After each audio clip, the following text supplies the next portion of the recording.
विवाह के लिए ही हम लोगों ने दक्ष प्रजापति को परम्बा भगवती की तपस्या करने के लिए कहा था। ब्रह्मा जी से नारद पूछते हैं कि ऐसा आपने क्यों कहा?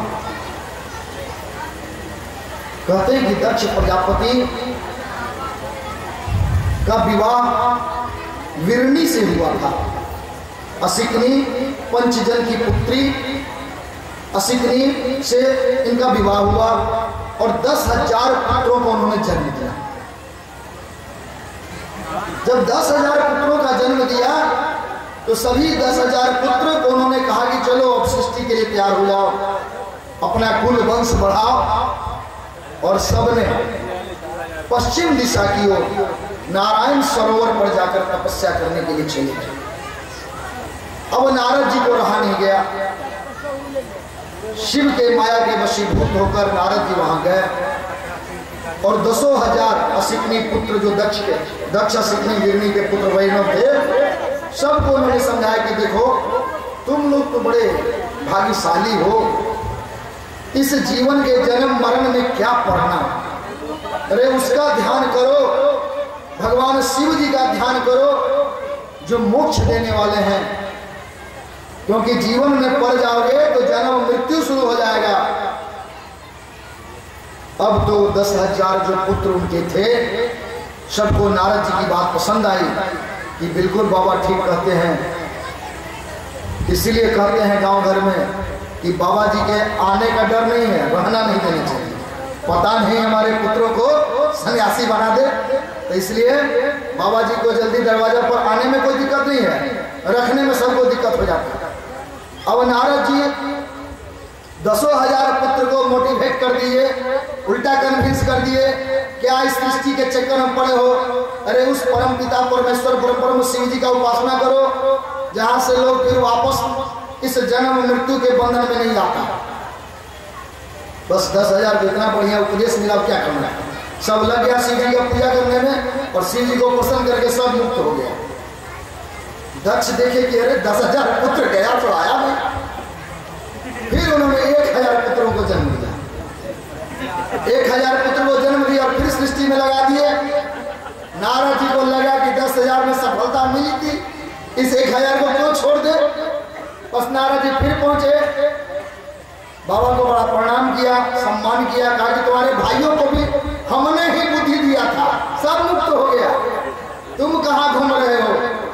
कहा क्या किए थे कि सब मुक्ति प्राप्त कर लिया, सबको मोक्ष कैसे हो गया। कहा कि उसको बताया था शिव जी का जप करो, शिव जी का ध्यान करो, उसको मुक्ति मिल गया। कहा कि हमको भी तो बताइए कि मुक्ति मिल जाए। कहा कि वही मंत्र तुम भी अपना लो, क्या फर्क पड़ता है, तुमको भी मुक्ति निश्चित है। बस वह 1,000 पुत्रों को भी उन्होंने शिव जी का मंत्र दिया और सब मुक्त हो गए। दक्ष प्रजापति देखे कि अरे 10,000 तो गया, 1,000 भी गया, तो 11,000 पुत्रों का ये हाल है, ये होता क्या है, क्या चक्कर क्या है। तो देखेंगे ओ नारद जी हैं, इसीलिए कहते हैं नारद झगड़ा लगाओ है। नारद जी का अब नारद जी के पास पहुंचे, अरे नारद तुम्हारी हिम्मत कैसे मेरे पुत्रों को शिक्षा देने की। कहा कि हमने कहा कि हम तो सिर्फ शिव जी की सेवा में रहते हैं, शिव जी का कहानी सुनाए, अब मुक्ति देना कि खराब बात थोड़े, मुक्त हो गए तो और अच्छी बात है। अरे दुष्ट, मेरा पुत्र सबको तुम बैरागी बना दिया, सब मोक्ष प्राप्त कर लिया, ये कौन सा मतलब राजपाट है, मेरा पीछे कोई नहीं है, तुम तो हमको पुत्रहीन बना के रख दिया, तुम बहुत दुष्ट हो, तुम झगड़ा लगाने वाले हो। और इतना क्रोध था दक्ष को क्योंकि 11,000 पुत्र उसका छोड़ गया था। बस वहीं पर श्राप दे दिए, अरे नारद तुमको अब एक जगह तुम कभी नहीं टिक सकता, तुम ना एक जगह रहेगा और ना एक व्यक्ति को जैसे 11,000 पुत्र को तू भगा दिया सो भगा पाएगा, तुम्हारा पैर कभी एक जगह स्थिर नहीं रहेगा और इस प्रकार तुम हमेशा घूमते रहेगा। और उसी दिन से नारद जो इस पृथ्वी पर इस लोक में हमेशा भ्रमणशील हो गए। तो श्रीमन नारायण नारायण करते हुए भगवान नारद भ्रमण कर रहे हैं। हम लोग भी भगवान श्री नारायण का नाम लेते हुए दो चार शब्द सुना लेते हैं। श्रीमन नारायण नारायण हरि हरि, नारायण नारायण हरि हरि,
नारद जी को श्राप मिला।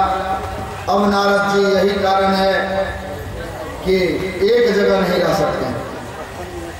संत एक जगह रहना शोभा नहीं देता है, क्योंकि नारद जी को श्राप प्राप्त है और उस नारद जी से बड़ा संत कौन हो सकता है।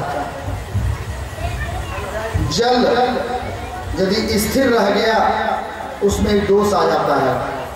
तो बहता पानी रमता जोगी, कहा गया कि बहता पानी रमता जोगी, तब तक तो शुद्ध शुद्ध है, और जिस दिन पानी रुक गया, जोगी बैठ गया, जोगी में दोष आ जाता है। इसलिए रमता जोगी बहता पानी का कोई ठिकाना नहीं मिलता है। उसका तो काम है ज्ञान दो बढ़ते चलो।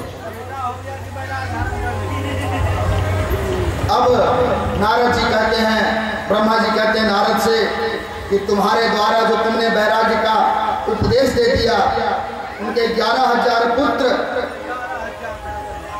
वैराग्य ले लिए, मोक्ष को प्राप्त कर लिए। पुनः उन्होंने तपस्या की। हरिलास और बिंदुलास दो पुत्र उनके जन्म हुए, और परम्बा की तपस्या करने से भगवती परम्बा प्रसन्न हुई। उनकी पत्नी और दक्ष स्वयं तपस्या कर रहे हैं। तपस्या करके जब भगवती प्रसन्न हुई तो उन्होंने उनके जैसा ही उन्हीं को अपने पुत्री के रूप में मांगा।